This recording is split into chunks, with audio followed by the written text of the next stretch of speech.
Stop.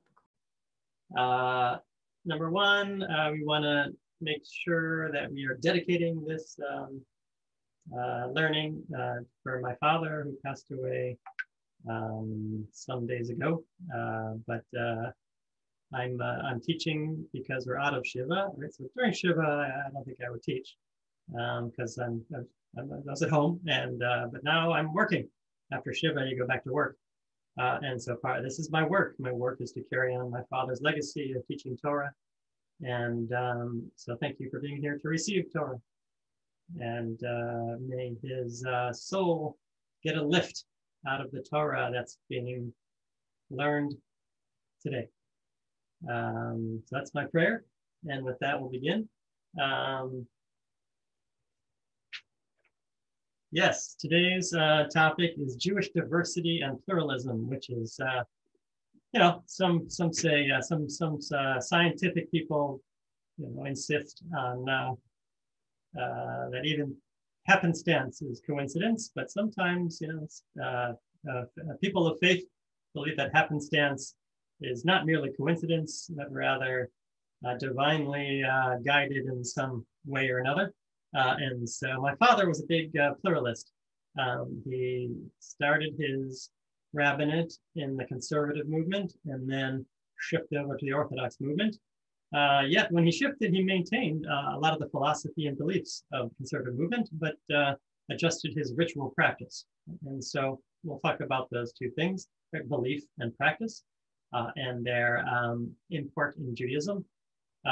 If you had to guess, what would you think would be the priority, belief or practice? Anybody have a guess? I don't know. There's no right answer here. We think about what it means to be a Jew and what it means to be a good human being in the world, a good citizen of the planet. What's more important, belief, what you believe, or how you act, how you behave? Yeah, you know, we can leave it open for now, but it's something just to keep in mind as we move forward. Jewish diversity, right? So here's the tough part about being Jewish, is that there's multiplicity and complexity and sophistication and depth and conversation. And so when you ask the question, what does Judaism say about X? Right? The answer is, well, when, where, what time, what community, what era, what book, what biblical, rabbinic, codes, like. Right? There's no easy answer for what does Judaism think about X. So one example is the afterlife, right? What does Judaism believe in the afterlife?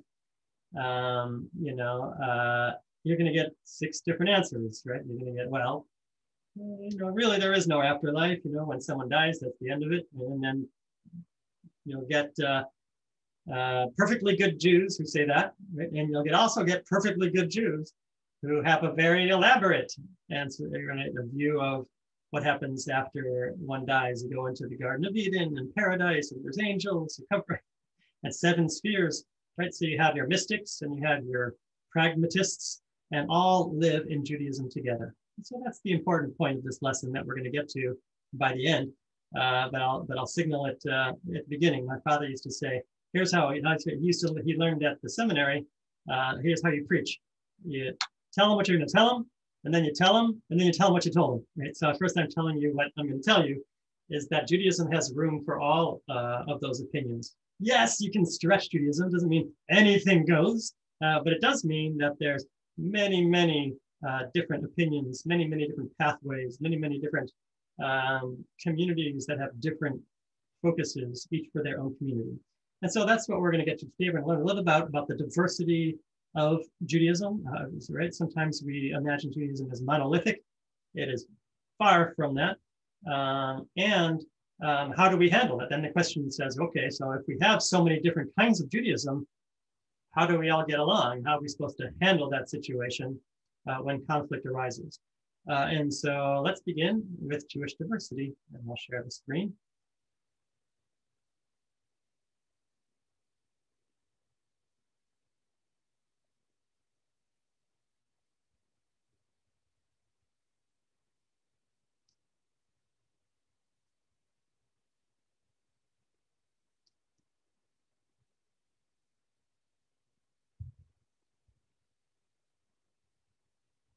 Can you see my screen? Probably not. Yeah. Yes, we can, Rabbi. We can. All right. Here we go. So here's the written text from the written book.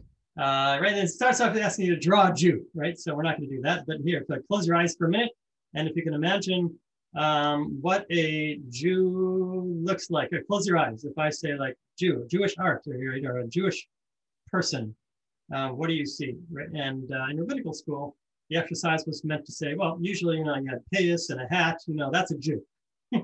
No, that's not a Jew, right? That's one kind of Jew, right? But look at the screen. Here's other kinds of Jews, right? So some have beards, some don't have beards. Some are religious, some are not religious.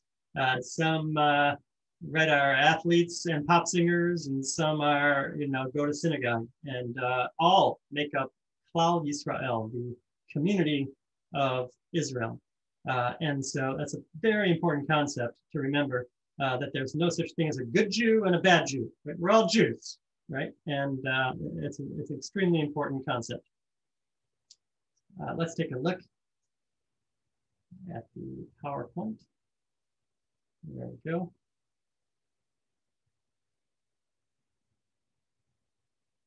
All right, here's some Jews, right? So look around the screen there. Everybody can see.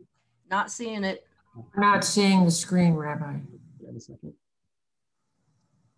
Their screen. Desktop. That's 3. Better? No. Yep, that's better, Rabbi. We got it. Thank you. All right, so here we go. So look around the screen here. We've got all different colors, all different sizes, all different shapes. Right, you got the, oh, I got a bodybuilder. That's a handsome looking Jew. And right, you've got all kinds of countries represented, all kinds of colors, right? So what are the distinctive features that define a culture, right? Cuisine, right? Food, dress, language, music, customs, dances, right? And in every part of the world that Jews are, they accept the culture that surrounds them. And so their Judaism is colored and defined by the surrounding culture. Right? And so when you see like Torahs, even like just Torahs, right? So Torahs from Germany and Poland are very simple and simple scrolls with wood and maybe a fabric cover. But then when you see when you see some Sephardi or Mizrahi Torahs, they have gold and silver and beautiful bells and pomegranates. Right? Why is that? Because they adopted the style and of the community around them. And not only is that the style, but also the foods and the customs. And Judaism gets shaped by the surrounding cultures. And therefore, you're going to end up with this diverse set of Jews, which is just right. All colors of the rainbow are in Judaism. And it's important to remember that, especially here in America, when we talk about Judaism, we usually talk about Eastern Europe and Kugel and Knish, right? And that's just not true, right? That's only one small part of the Jewish community. Right? We also have Memuna and all kinds of we have the engagement parties where they put the henna on the hands, right? And we've got all kinds of communities around the world represented in Judaism. Here's a few Jewish languages. We have Yiddish, right, which is from Germany and Poland. We have Ladino from South America, Hebrew, Amharic, right, Farsi, Arabic. Right, if you've been to Los Angeles and Pico Robertson Jewish community, there's a lot of Persian Jews. And so you'll see on the storefronts in the Jewish neighborhood, all this Arabic, it looks like Arabic writing. And like, what is going on? You know, and turns out it's Farsi, right? It's Persian from Iran. The Jews came in great numbers to Los Angeles and built a beautiful community there. But when you look at these stores, they look Arab, you know, they don't look Jewish, right? And it's very confusing, right? And the same is true. What's that? Someone help me out. The TV show with Netflix with the army officers that go into undercover Fauda, if anybody's seen that on Netflix. It's a little bit violent, but it makes the point there also that these Arab Jews that come from Arab lands, right, can easily penetrate, right, the Arab communities, right, to do their espionage because they're actually Arab, because they speak Arab, they speak Arabic, they dress Arabic, they sing Arabic, right? They're Arabs, right? So it gets very confusing to have Jewish Arabs, right, living in Israel fighting Arabs. You know, it's a very strange and complicated thing. And so just take a moment and appreciate just all the diversity that is the Jewish people. And where the rubber hits the road, speaking of behavior and belief, when someone walks into shul who doesn't look like us, right, that's where we run into trouble. Right? When someone walks into shul and the security guard says, excuse me, do you really belong here? And they're Jewish, right? They're black and they're Jewish, or they're Arab and they're Jewish. And it gets complicated. And so we really have to remember, right? We also need security, so don't get me wrong. But we always have to remember that Jews don't look alike. Jews look like the colors of the rainbow. And they speak all different languages, and they dress in all different kinds of ways. How beautiful it is. Jewish denominational diversity is almost entirely defined by one's relationship with observance rather than one's theology. So there's a very interesting statement going there, right? So theology takes a back seat to observance and practice, and that's true in Judaism across the board. So here we go. So let's talk about contemporary diversity. So we talked a little bit about where Jews come from, where Jews exist, but let's talk about Enlightenment and life in America and how Jewish pluralism works in America.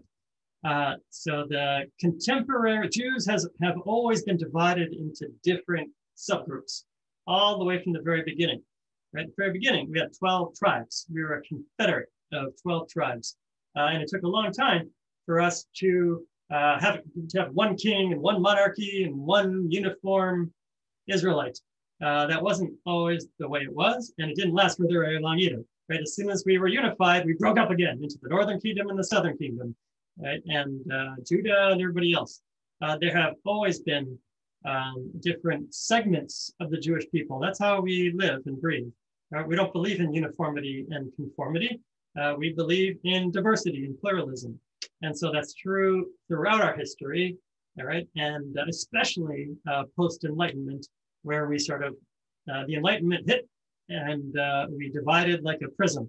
The sunlight hit the prism and we divided into a spectrum. So the Enlightenment, there's a couple of different major reactions to the Enlightenment. One is to embrace it and say, okay, now we're enlightened. Now we have to rebuild our Judaism in a more enlightened fashion. There's another choice to reject it, to say, no, Enlightenment damages our faith, damages our loyalty, damages our commitments, right, to Judaism, and we're going to reject the Enlightenment. And finally, you have the balanced approach, which is that we, like osmosis, right? We take in the good stuff and we leave out the bad stuff. Right? And so that's the balanced approach. Halakha, right, is defined as Jewish law, right? And so Jewish law is how we practice. It has nothing to do with what we believe, right? It's how we practice, right? And ultimately, that's what divides us. And also,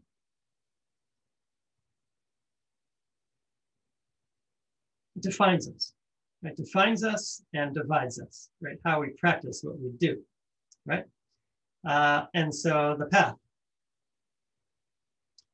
So some define it as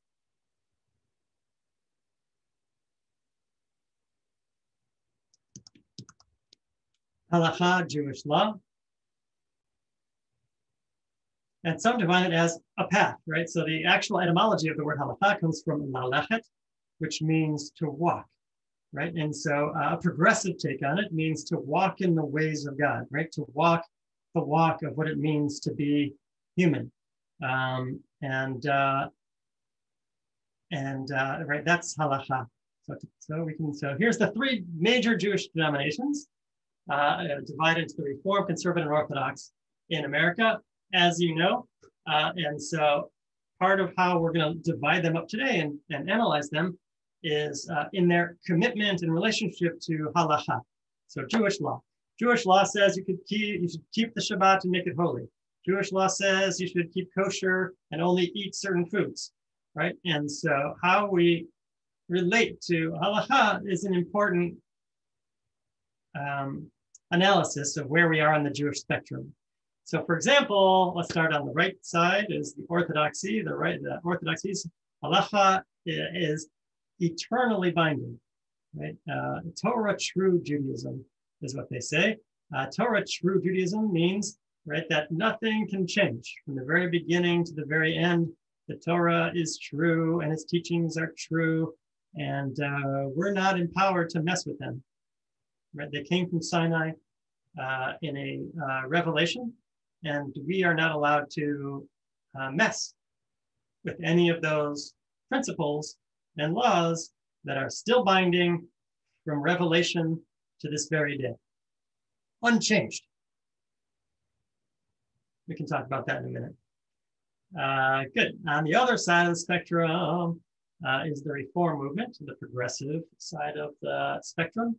Halacha as a guideline. So they define halacha as a walking path, right? And right, you want to get on the walking path, that's true, and it's a beautiful path, but it's not legally binding. It's not like these are mandatory things we have to do in the right time in the right place, right? We are contemporary people, we're enlightened people, we believe in freedom, we believe in autonomy, we're Americans for God's sakes, right? We do what we want, right? We are, who's sovereign? What's the sovereign? Right? So in Orthodoxy, sovereign is God. God says and we do. In the Reform movement, they call it self-sovereignty, autonomy. But yes, God wants us to be our whole selves. God wants us to pursue our own dreams, right? And so therefore, halacha, right, that which binds us in our behavior and restricts us from doing some of the things that we want to do that are still holy and precious and meaningful for us, we can still do. Right? We don't have to listen to every we don't have to observe every minutia that came out of an ancient document. Halacha has a vote. We need to pay attention to it and attend to it, but it certainly doesn't have a veto. It can't like compel us, coerce us into doing something that we don't want to do. So that's, and by the way, sometimes law gets a little bit topsy-turvy and messed up if we don't keep it fresh, which brings us to the conservative movement. Right, so halacha is law, is mandatory, so that we share. The conservative movement, in theory, is just as committed to halacha as the Orthodox community. We are both bound by halacha. We are compelled, coerced, restricted, bound to halacha just as strictly, just as strongly, not strictly, right? We're more lenient, right? Just as strongly as the Orthodox community. However, Jewish law is evolutionary. Jewish law changes and modifies. Jewish law attends to the outsider when they get excluded, right? And makes adjustments and modifications. And our calling card is tradition and change.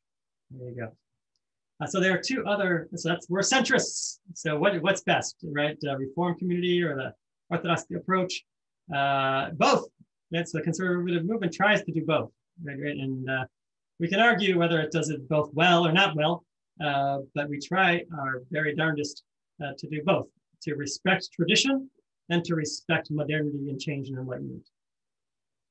There are a couple other offshoots of denominations that are also important. One of them is the Reconstructionist movement, and the Reconstructionist movement was branched off of the conservative movement. His name is Reb Mordechai Kaplan, who was very involved in the conservative movement, and then just got too liberal and too progressive for the conservative movement, and got pushed over the edge. And so one of those things is he rejected the idea of chosenness. How dare we be haughty and arrogant to think that we are chosen? The way I frame it, I think he would smile, is he passed away some years ago, that we're chosen for the Torah. We're asher b'charbanu mikol ha'amim. We're chosen for the Torah as keepers of the Torah. We're not keepers of the faith, right? We're keepers of the Torah, right? And other religions are keepers of their thing. They're keepers of nirvana. They're maybe keepers of the cross, right? We're keepers of the Torah. That's how I make peace with it. Informed by Rabbi Mordechai Kaplan. But he wouldn't do that. He decided, you know what, even saying those words, every time we hit the Torah, every time we interact with the Torah, we say Asher b'charbanu mikol ha'amim, we say our blessing over the Torah. And he wouldn't even utter those words. He couldn't bear to utter those words. And so me, I interpret the words. But he couldn't bear it. That's what pushed him out of the movement, because he rejected the rituals. Right? So his behavior changed, and he basically got ousted out of shul because he couldn't take the language, and so he adjusted the language, and he said Asher b'charbanu im kol ha'amim. Right. So instead of chose us from among the nations, he said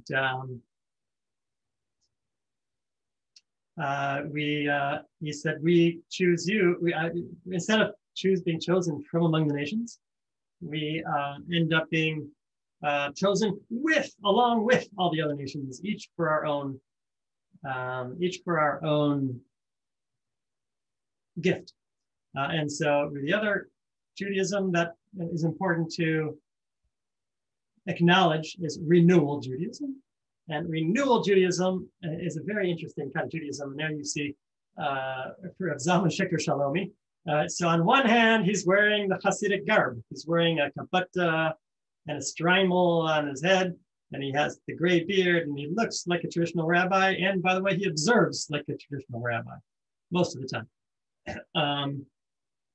However, he has a radical belief and a radical ethos of universality and spirituality, of connecting with other spiritualists, as you can see there, the Dalai Lama playing with his beard. And right, oh my God, what an amazing person. He rejected compromise. He said, I'm not, like, the conservative movement sort of compromises, right? I'm wearing American clothes and I'm dressed like an American, but I'm wearing a kippah on my head. So I'm a combination of East and West, and I'm a combination of Jew and American.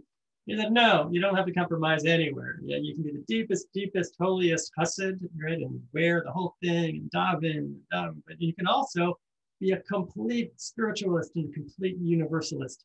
And so he built this beautiful, he didn't call it denomination because he didn't like it. I forgot what he called it, but he didn't want to call it denomination because he wanted to affect the world. He didn't want to just affect his small community.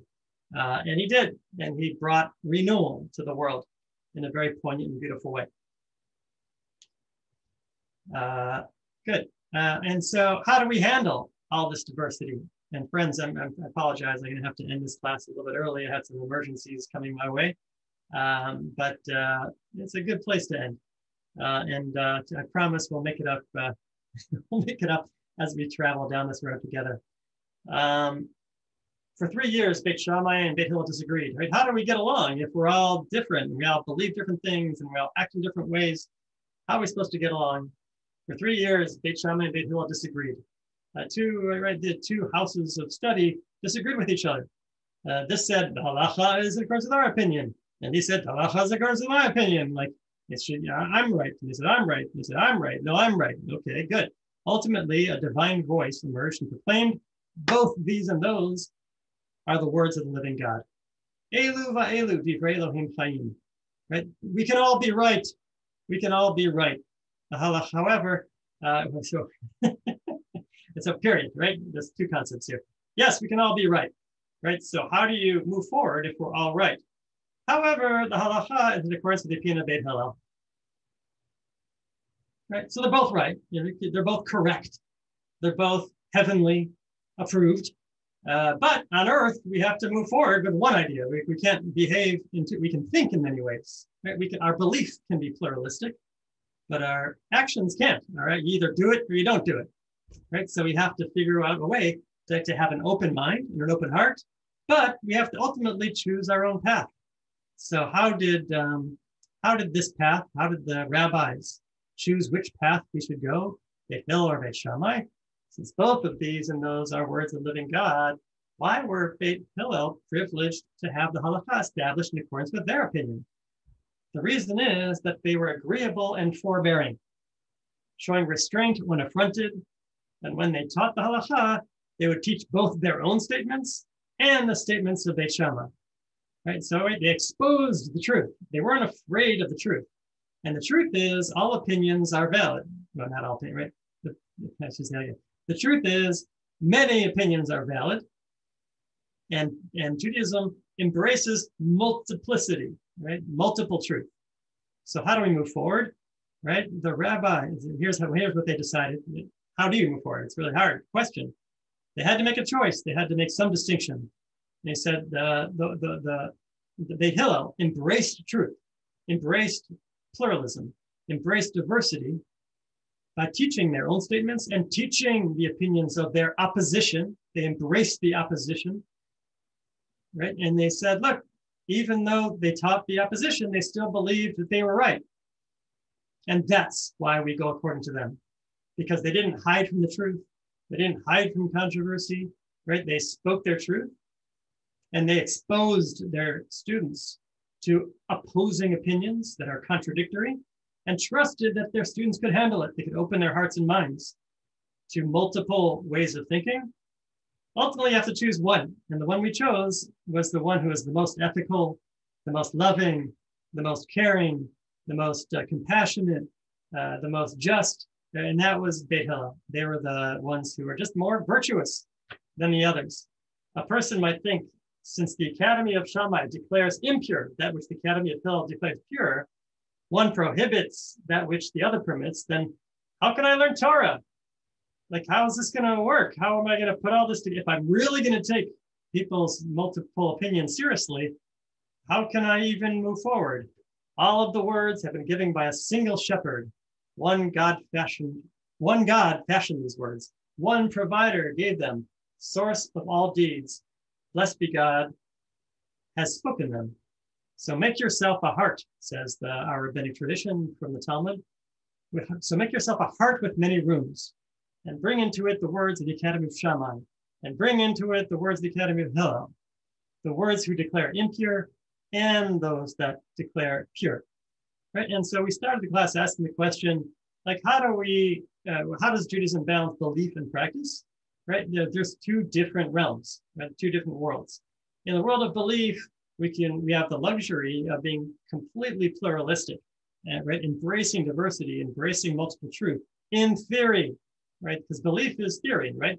Right. So we welcome, we encourage different belief systems at different moments, right? There is no one way to think about God. There is no one way to think about Jewish history. There was no one way to think about anything, right? There's incredible, vast catalogs, like here's just some of the books, right? Of different theories and different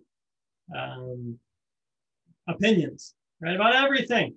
Ultimately, a Jew is required to make decisions that work for themselves, right? We shouldn't want to be like somebody else. We shouldn't just follow blindly with somebody else's opinion.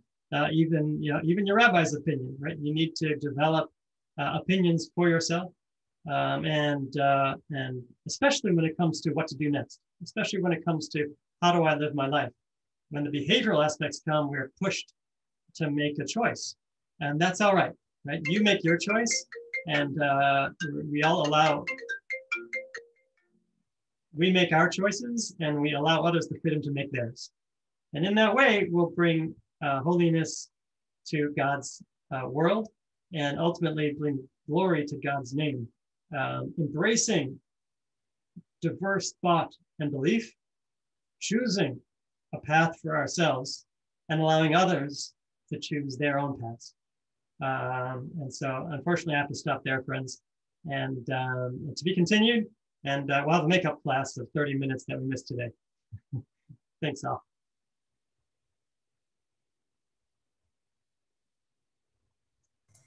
Thank you, Rabbi. Thank you.